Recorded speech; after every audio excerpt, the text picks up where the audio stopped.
Hello everyone, नमस्ते सबैजनालाई। Welcome छ मेरो भिडियोमा। अन्त आज भने चाहिँ म मुकबाङ भिडियो लिएर आएको छु। म चाहिँ अहिले घरि माइतमा छु, अन्त त्यही भएकोले गर्दा म चाहिँ आज भिडियो बनाउँदैछु हो। अन्त खानामा चाहिँ के छ भन्दा सुँगुरको मासु र साग है, अन्त यो बुङ्गाको अचार, मुला, ब्रोकोलीको सलाद छ।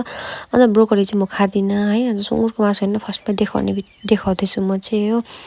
अन्त हामी चाहिँ धेरै वर्षमा चाहिँ यस्तो भिडियो बनाएको, किनकि हामीले पहिला म बिहा नहुनुभन्दा अगाडि होइन, त्यसरी पनि जब नगर्नुहुँदा चाहिँ हामीले भिडियो बनाउँथ्यौँ, युट्युबमा भिडियोहरू हाल्ने गर्थ्यौँ होइन। अन्त धेरै हाले भिडियो पनि धेरै बनाएर हाल्थेँ। तर अन्त त्यसरी पनि जानुभयो जब गर्नुको लागि होइन सिलगढी। म पनि बिहा भएर गएँ, त्यतिकै हामीले कन्टिन्यू गरिनँ नि त त्यो युट्युब च्यानल चाहिँ। अन्त त्यही भएर आज चाहिँ कति वर्षमा चाहिँ अब याद आएर चाहिँ हामी बनाऊँ न भनेर चाहिँ बनाउँदैछु है, किनकि त्यसै पनि म फेसबुकमा भिडियो हालिरहेको हुन्छु भनेर चाहिँ त्यसरीले बनाऊँ भन्नुभयो नि त। अन्त सुँगुरको मासु चाहिँ डरलाग्दो खाइ हुँदैछ है, अन्त त्यस्तो पिरोहरू चाहिँ के पनि खाएको छुइनँ मैले हो। अन्त त्यही हो, दुईजना बात मार्दै कहिले पहिला यस्तो गर्दै भिडियो बनाउँथेँ भन्दै हो। अलिकति यो भिडियो चाहिँ लामो हुन्छ होला साथीहरू है। अन्त फुपू पनि साइडमा हुनुहुन्थ्यो, गफ गर्दै खाँदै थियौँ। फुपू चाहिँ भिडियोमा आउनु भएन, अन्त म र कृष्णदिदी मात्रै भिडियो बनाउँदै खाएको है। त्यो पनि कृष्णदिदीको चाहिँ मासु सासु के पनि देखेन पनि रहेछ हो, आधी मात्रै आएछ भिडियोमा। क्यामेरा कहाँ राख्नु त्यस्तो हुन्छ नि त।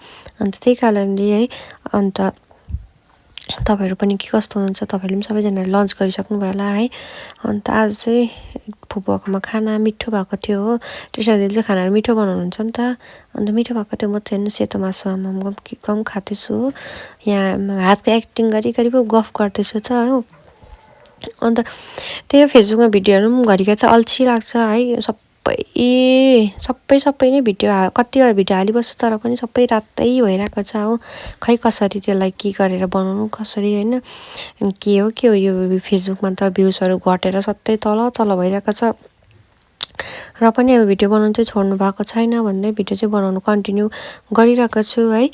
अन्त त्यस्तै छ, तपाईँहरू पनि अब ठिकै हुनुहुन्छ होला। सो आजको लागि यति नै साथीहरू।